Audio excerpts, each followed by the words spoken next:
Oh my gosh, it says we're live. I was looking here, but it's really up here now. Yeah. Well, we don't have as many people in the queue today. I know. With only the two of us for the moment. Yeah, I'll just say, hey, Dr. Kimberly, welcome to Tuesday. Welcome, sir. How are you today? Sounds like romper room. Welcome to Tuesday. As if I'm the official ambassador of Tuesday. Of Tuesday. Exactly. I'm good, just tired. Here now. Well, I thought I would be Superwoman. So on yesterday, I did live. I got the COVID booster. I got the booster vaccine. Yeah. And then I got the pneumonia booster and the flu. I don't know what I was thinking. Your body is like building antibodies of every variety as we speak. So I woke up and I was like this. I'm like, okay, am I a zombie yet? Am I a zombie? So then my daughter said, so is this going to be a quick turn or a progressive turn?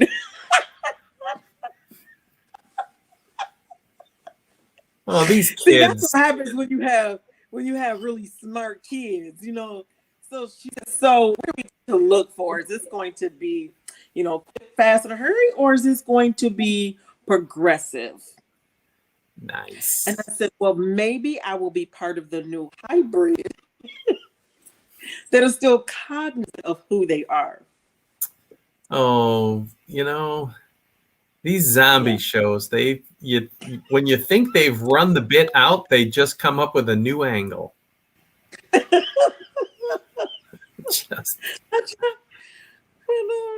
Yeah. So yeah, you know what?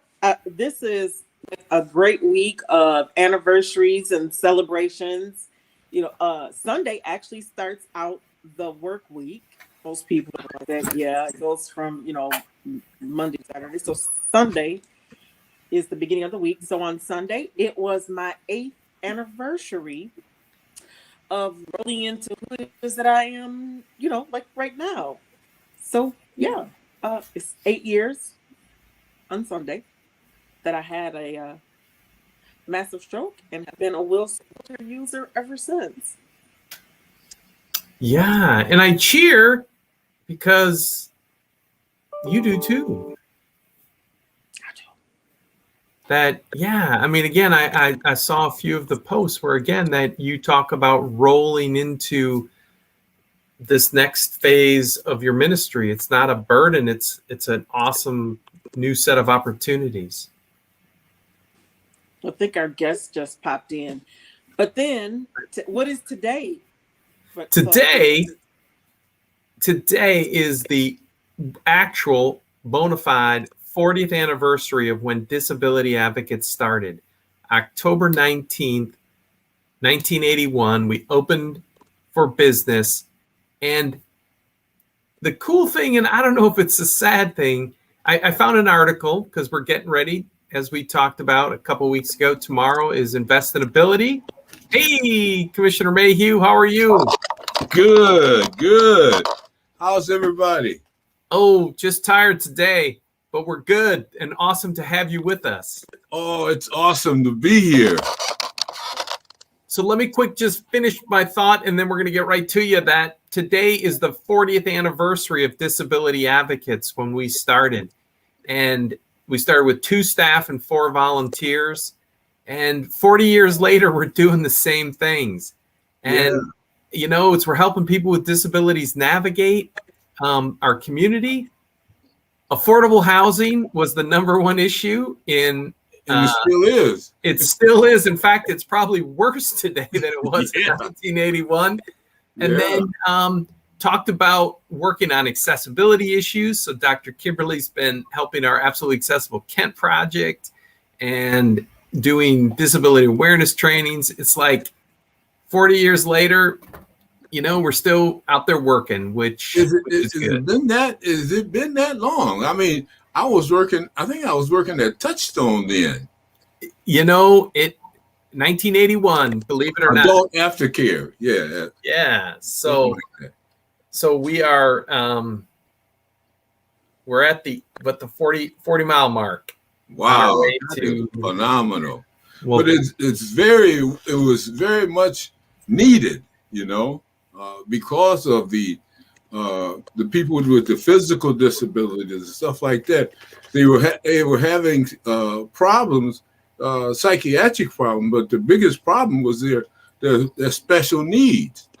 And so that whole psychophysiologic type of situation was a whole problem, but they were not in the system. So I was really proud to see disability advocates come into existence. Well, thank you. And so we're gonna have fun celebrating that. We're gonna make it a year-long celebration. Why do one day when you can spend 365, right? Hey, amen. I'll say amen to that. So enough about us. Welcome to Rolling on the Road. Yes. What I think is, what I think is interesting is just the dual roles that you have played within the community, Reverend, and to be able to work with someone through the mental health care system and then becoming a commissioner where you were helping with policies and procedures and being able to navigate on both ends. Tell us what that was like. I mean, how much of what you saw from being an MSW did you bring over into the county? Well, first of all, I got my own MSW, and I'll tell you how I did it first, and then I'll go into the other. I worked at the juvenile court, Kent County Juvenile Court, for about 5 years, working with kids, youth. Helped put a lot of programs for youth in the community. And then I said, I was at a crossroads after about 5 or 6 years. And I said, shoot. Then the job came up at this place called Adult Aftercare, which was working with adult in the mental health field. And I said, shoot, if I did this, and I worked at the court for 5 years, and now I can go into this will give me my own master's.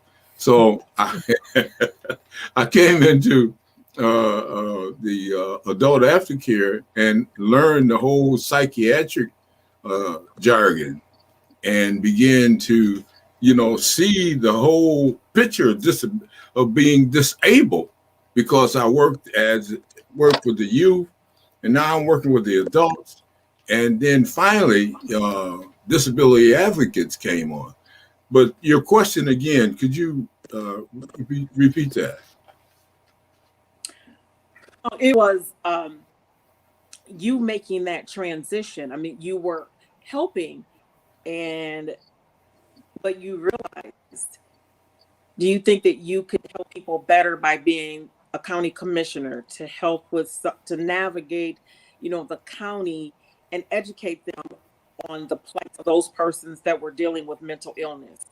Oh, yes. Oh, it was so much fun, because as being a county commissioner gave me a lot of power to do things for people with disabilities.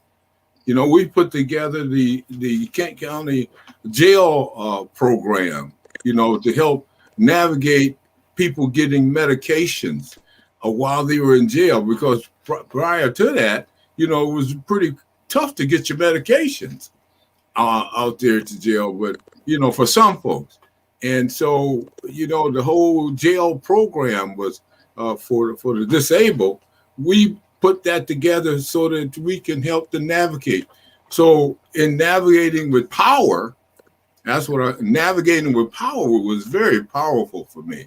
It was very rewarding to be able to navigate with power, go right to and sometimes if the commissioners didn't really cooperate a whole lot, I went to the floor and said my stuff on the floor, and then the newspapers would pick it up. So that whole powerful piece, became an advocacy stand for me, as well as helping in the community. I guess I could ask that question of you, Dave, because you're a county commissioner as well as the executive director of Disability Advocates of Kent County. And how beneficial has that been? Well, it definitely, kind of as Paul mentioned, that, as I like to say it, we have really good staff, and they just get gooder when there's a commissioner in the room. Yeah. Yeah. Now you said it right. Again, they're doing good stuff, but I mean, the best example is how I got to know your dad, Dr. Kimberly, with the Friend of the Court Community Advisory Committee, and that Bishop Durham was chair for many years until he was term limited off that. And again, it was a very good committee, but as commissioners, we didn't know what it was. We didn't not that we don't care. We get plenty of reports and we're like, whatever. But because, the quick story there is because 50 African-American men came forward and said, look, just sending 2 deputies into the city is not the best thing to do. We want to make sure men are taking care of their responsibilities, and we want to help craft a better solution. And so we had the Friend of the Court Community Task Force, and you'll appreciate this, Paul, where I believe I was appointed chair of that because none of the Republicans wanted to do it. Yeah. And so anywho, and then Commissioner Sunita Lanier from the city of Grand Rapids, she co-chaired it with me, and we got to great results. And one of those results was getting me to be put on the advisory committee. And I'm just going to say, the Friend of the Court initially was kind of leery because I kept telling them, I'm not here to catch you doing anything wrong. I'm here to catch you doing good things. Yeah. And then, the sheriff, probably the number one issue throughout that task force was, what's the cultural competency of these deputies? Are they just coming in the inner city enforcing these warrants, or how are they really working with people? And at the end of the day, this program seems to have been a success because we keep focused on the cultural competency. We keep focusing, how is the Friend of the Court working with other community-based programs, so that way men can meet their obligations as parents. And so anyways, that's a long answer to say we keep on staff appropriately, and every once in a while we'll suggest ways to make things better outside of a bigger task force, because last week I put down the challenge that we need to study the need for countywide mobility, because you were in the room. I did a history lesson last Thursday because Sunday last, the 10th of October, was the 25th anniversary of the county commission voting no on the creation of a countywide transit authority. Right. Now, you voted yes. I have the minutes right in front of me, or right here on the floor if you want to see them. Okay. But I was in the room as a citizen, and as I told the commissioners, that probably was the right decision 25 years ago. But shame on us today, 25 years later, we still don't have countywide mobility. Yeah, and that's horrible. Exactly. People cannot get from where I'm sitting at the very edge of the city of Grand Rapids, city of Kentwood, to the jobs that are in Gaines Township, brand new Amazon place. There's going to be a brand new Meijer store in Caledonia Township. People can't get to those jobs unless they have a car. And so, and that's just one tiny example, as opposed to the many, many other opportunities in our community that people cannot access because we don't have a true countywide system. Yeah, in order for people to heal themselves, and we're talking about healing themselves, you have to have a mobility. You have to be able to get from one place to the other, and God bless people that that have disabilities and can't afford cars, but we need to be able to have countywide transportation. Like I said, I worked for it, and I was with it all the way. And I can see the vision, the vision of having people that have disabilities have that countywide transportation. It's like, like now we got the new bus system that goes up and down Division Street, and they kind of let off at a lot of the places where there's new jobs at. You need that. Yep. It's definitely a strong need for that to be in the community. Susie Wa, who is tuning in all the way from Kenya. Who Yay. that? Oh, okay. Yeah. And she just commented that she's really impressed with what it is that we do here. How can we here in the United States, well, number one, Rolling on the Road is in 50 states. We're in about 120 cities, and we are in 9 countries, Kenya being one of them. How do we assist them to say, this is how you empower yourself in your community if you're a person or you're caring for persons with disabilities? Susie happens to run an orphanage in Kenya, and most of the children there have cerebral palsy. Some of them are hypofunctioning, some are not. But what can we give, or what can we tell them to do to empower themselves in the community? That's a real tough question, because, you have to know something about the political landscape in order to do that. And you have the product, you have people that are in need of the service, but then you got to fight. You got to figure out how the political landscape is so that I can invade the political landscape. Sort of like when I was a county commissioner, and as well as doing the mental health parity, or we did the disability type thing. But you have to know the political landscape, and if there's a chance for bipartisanship, or if there's a chance for people to collaborate and not throw stones at each other, then that's how we begin. We begin by the collaboration of people coming together and becoming a strong voice for what we need.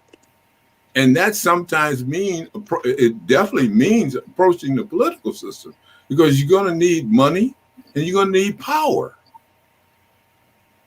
Mm-hmm. She says that she's taking notes, and she said they are still miles away from ideal rights for persons living with disabilities.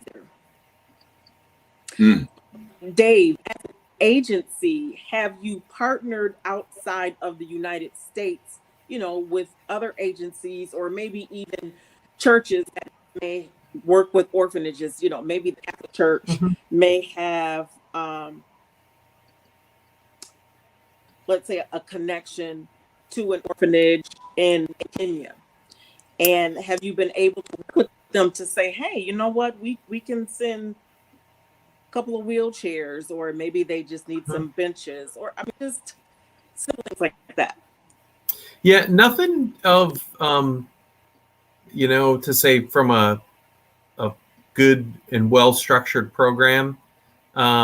We have, there was a group from, actually our State Department sends people from around the world to visit the United States on fact-finding missions.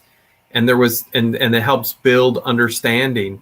And there was a group of people with disabilities that came to town.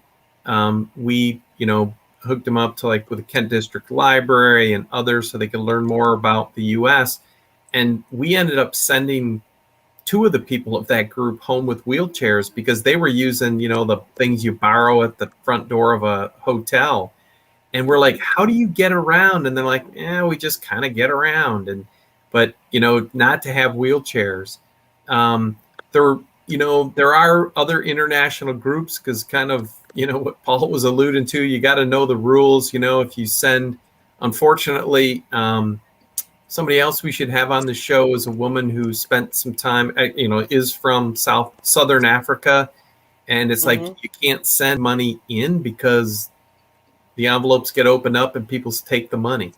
That unfortunately corruption, all over. I mean, Eastern Europe, even in the United States. I mean, again, that you don't want it to sound too negative for that part of the world. But anyways, that the short answer is nothing of substance from a program to collect things and send them to another country.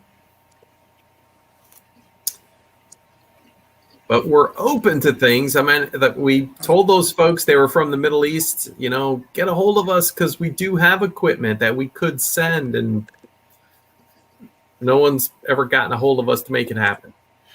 But I think we still have to be able to concentrate on the political will of the leadership.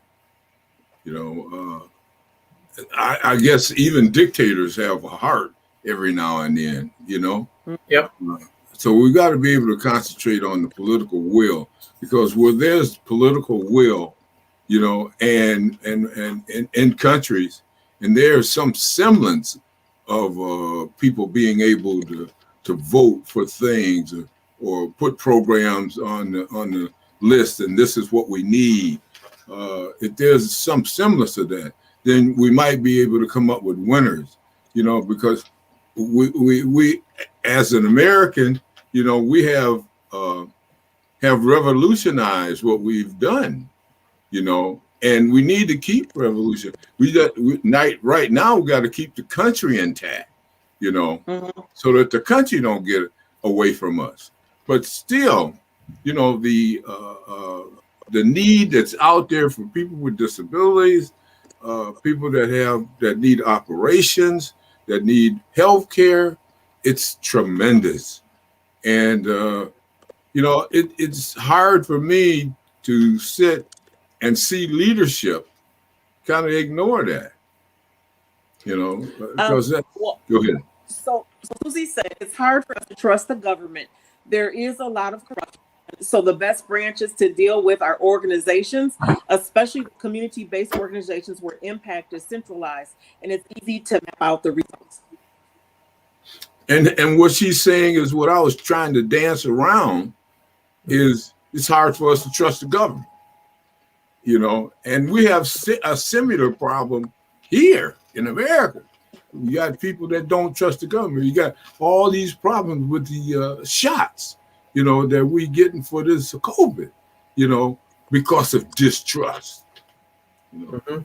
So she's correct. But still, there's got to be a central tendency somewhere, and you got to seek out and find that line that goes through, and it is a line that goes through the whole disability situation.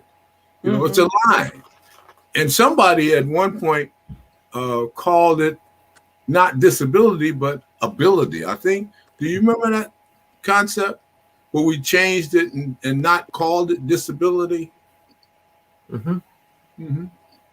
So changing words sometimes, conceptually helps, because you want to shine a different light on what we're doing.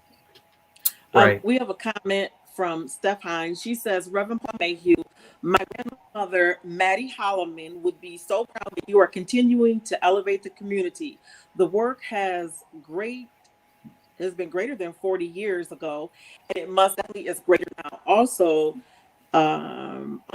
in counseling, thanks, Commissioner Dave, for all that you do daily. Your voice makes things better. Sure appreciate your zeal for equity. Together we will win. Love you, Paul, indeed. Thank you so much. Could I say a little bit about Miss Holloman? Oh, yeah. You sure, man. Oh, man. Y'all make me feel good. Miss Holloman was so powerful. You know, the thing I was telling about bringing people together. Anytime Miss Holloman could call you and you say, "Come on over here, Paul, bring me a couple of stamps." And she'd have every political person in the whole state in her front room. In her front room. So in terms of being able to network and deliver, you go to one of those Miss Holloman's breakfast meetings, and there it is. You had Vern, you had the Democrats, you had the Republicans, you had all of them sitting there talking to each other. You had people in the community, that interest leaders in the community that sitting there talking. That was in Miss Holloman's house, in her front room. You know, and I grew up as, "Paul, come on over here, Paul." And I just loved it because she helped to develop this body of politics that Paul began to be involved in. And for 20 years, you know, actually my tendency go much farther back than 20 years because the Acorn movement was very powerful too. But for 20 years, you know, we help people. Right.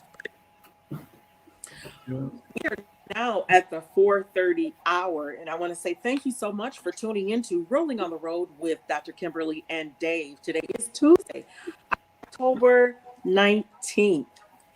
I don't know where this year has gone, and certainly don't know where the month has gone, but it really has gone by quickly. What an honor and a privilege it has been, you know, for the last 10 months to be able to bring you some great folks like Paul Mayhue and R.G. Holloman and others, those who came and celebrated us on our 1 year anniversary for, you know, Rolling on the Road. Thank you. Thank you. Thank you. Thank you, Kim. You know, with the death of Colin Powell on yesterday, I think it hit everyone. And I love the fact that he was an African-American male who served his country. Yes, me, you know, hand salute as a veteran, as a Republican, and the difference that he was able to make for all people, not just, you know, for the Republicans or people of color, but everyone who, as I read the comments, and so many times when they're not in the spotlight, we forget about the things and what they contributed to us as a society, to us individually. And so I'm excited to spend the rest of this year, even going into the new year, and making sure that we don't forget the people who got us to where we are right now, who can help to maybe answer some of the questions that maybe they didn't have the right pull, or maybe there wasn't enough, you know, bipartisan collaboration, if you will. I think that's probably a really great good word. And in the time that we have right now, we have an Anglo president, an African-American vice president who happens to be a female as well, and setting an example. I love the example that Dave and I have been setting for probably about 4 years, 5 years now, I think. We knew each other before, but the VA put us together in 2014, and we have really shown what it looks like. One of the questions that came up, and we were asked to ask you, how do we deal with the hatred that's in people's hearts? Because one of the things that RG brought up that we thought was so profound, she said, you can't legislate a person's heart, but, you know, we can talk to them and help them to talk about the things that are in their heart, and just being kind one to another. And with Dave being the epitome of white privilege, and me being on the far opposite end of that, and number one being female, because we have gender bias, and then being African American, and being a veteran, and also an entrepreneur, and a person who just has to have a disability, you know, being a full-time wheelchair user. and how we have shown that what a hand up does, not a hand out, but giving a hand up and opening the door to the privileges that he's afforded. You know what, Kim, I'm going to share my privileges with you and the things that we have done together. I mean, we have been in, wow, we can start with Governor Snyder, us doing the mobility challenge grant to come there in Detroit to change what it looks Well, like. that was, remember the employment summit. Weren't you? Yes. Yeah, so being part of these things with Governor Snyder as well. So you got to be, yeah. What do people say, right? If you're not on the agenda, you're on the menu. Yeah. And I just tell them I don't need you to give me seat because I come on my own seat. Just give me a little space, come in the room. Yeah. Well, How we have been before, the sub-appropriation committees and being there on legislative days and things that we've done together and making the rounds, getting House Bill 45, 16, and 17 out there. Wonderful, changing things for persons with disabilities. And so I say thank you. And I ask you, Reverend Paul, who was the person who gave you the hand up and opened up a door for you? Ooh, Lord. I don't know. I just remember getting angry and saying that I can do that too. Mm-hmm. I remember indignation fueled you. Yeah. I remember saying I could do this, and then all of a sudden I was at the corner. It used to be a store at the corner of Wealthy and Jefferson. There's a grocery store type there. I walked in the grocery store and I said, I'm going to run for political office. Mm-hmm. That was a long time ago. But I think that people have to get excited enough. It's enough room in the body of politics for us all.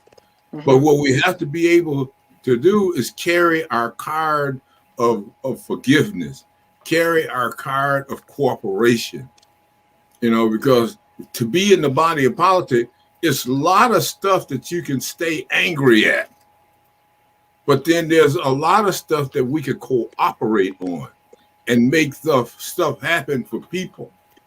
And like I say, what happened to me is I one day I said, I can do this.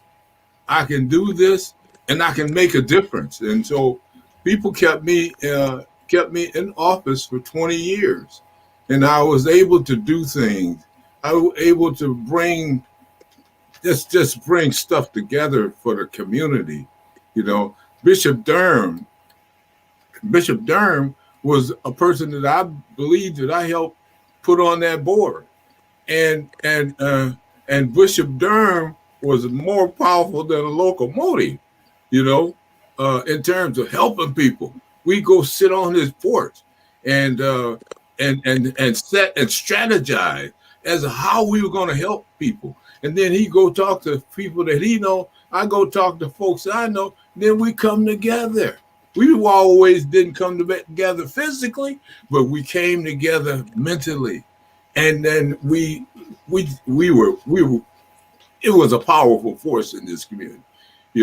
When one of the stores wouldn't give people their money back for taking their pop bottles up to the store, Bishop Durham and myself and some other people sit together and said, this ain't right, even though it ain't no lot of money, but you shouldn't take their money like that. So we went and talked to the prosecutor and stuff like that, and we changed that.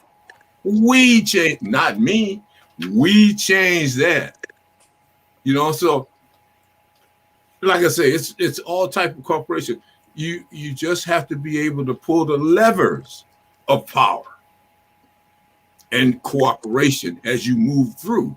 And then you got to be able to say thank you and please. Mm-hmm. Yeah. What are you working on these days, Paul? Well, I just Judge Thomas just sent me a link to the expungement. You know, Judge Thomas and we got together a long time ago, and we began expungements. So now expungements is all over, and then a lot of people are benefiting from that. Judge Thomas was a phenomenal judge. I wish she could have made Supreme Court when we ran her for Supreme Court, but so there's something going on this in a couple of days that they want me to sit in on, you know. So I'm just kind of sitting in on stuff and speaking up and doing what I can right now. That's all I'm. We are now at the 4:40 hour, and we just want to say thank you so much. First of all, to Disability Advocates of Kent County and to 100 Shades of Disabilities for sponsoring us to do what it is that we do best, you know, to be able to have these types of conversations. But just know we are so grateful to have had you on here today, especially as a COVID survivor and Yes. a stroke survivor. Yes. So you really have been through in these last few weeks and months. And you look good, you sound good, you still sound on the top of your game. And we just appreciate all that you have done in the community, and that you would take the time out just to say, hello guys, let us know you're still out there working towards a more inclusive community for everybody. Yes. I was blessed. You know, I was born too poor to pay attention. But, I love it. And I just appreciate you just for your love, your guidance in the absence of my father as we come up on, you know, his 1-year anniversary. Yes. Of his passing, and how honored I am to be able to pick up that mantle and still be able to create partnerships within the community and making sure that everyone gets an opportunity to live a self-directed life, whatever that looks like for them, as long as they're not hurting other people, you know. Right. And we could, You know, I foresee someday us healing this breach, this whole monster breach.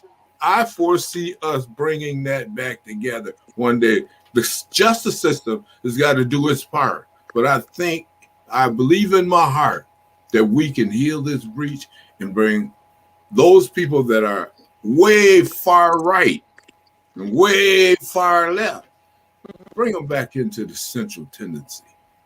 Oh, absolutely. I believe that. You know, I don't have I do have a porch, you know, but it's not prudent to have where I live Mm. to have folks on there. But, you know, we definitely have created a porch here, you know, virtually, where people can come and express what it is they have in their hearts in a safe environment, and know that we support change. We are certainly, you know, conductors. Yes. Yeah, conductors of that. Yeah,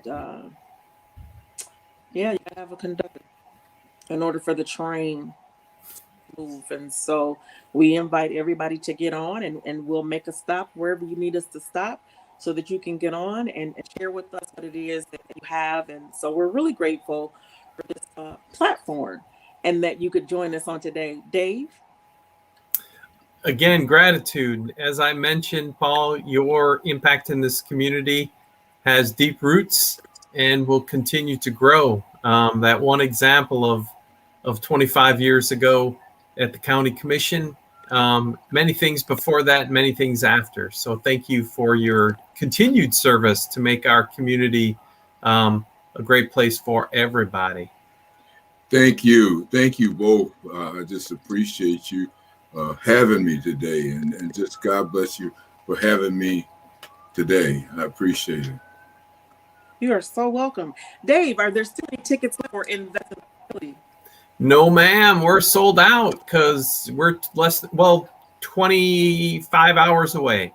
So we're sold out. Meyer Gardens, you'll have to look to Facebook and YouTube for some updates afterwards. But really excited for the big show tomorrow night. But then, we'll have our holiday open house when we say goodbye to 3600 Camelot, because then we'll have a ribbon cutting out by your neck of the woods, Dr. Kimberly, when we move to the Special Olympics campus. So be plenty of opportunities for people to come celebrate with us. Disability Awareness Day, ADA celebration. Don't get me started. Hey, I'm looking forward to some of that too. All right. So many things on the docket, so much to celebrate, so much excitement, even in the midst of, a pandemic. And I encourage you highly to please, if you're able to get vaccinated, please get vaccinated. I count it an honor and a privilege to serve my country. And I still continue to serve my country by being vaccinated. I received my booster yesterday. I also got my flu shot and I got my pneumonia shot. So I am not just someone who talks it, but I do roll my walk. Did I say that right? Yeah, I roll my roll. Right on, man. Right on. And I am definitely a servant leader, and I lead by example. So I'm not asking you to do anything I have not done already myself. And I do wear a mask when I go out, even though I am vaccinated, because I respect those who are not, or those who are not able to be vaccinated because they have a compromised immune system. So we want to say thank you so much for tuning in on today, and we will see you on next week. Thank you, Paul. Hey, thank you. Thank you both. God bless you. I will see you at Frederick Meyer Garden on tomorrow. We'll be there. Alrighty. Thank you so much.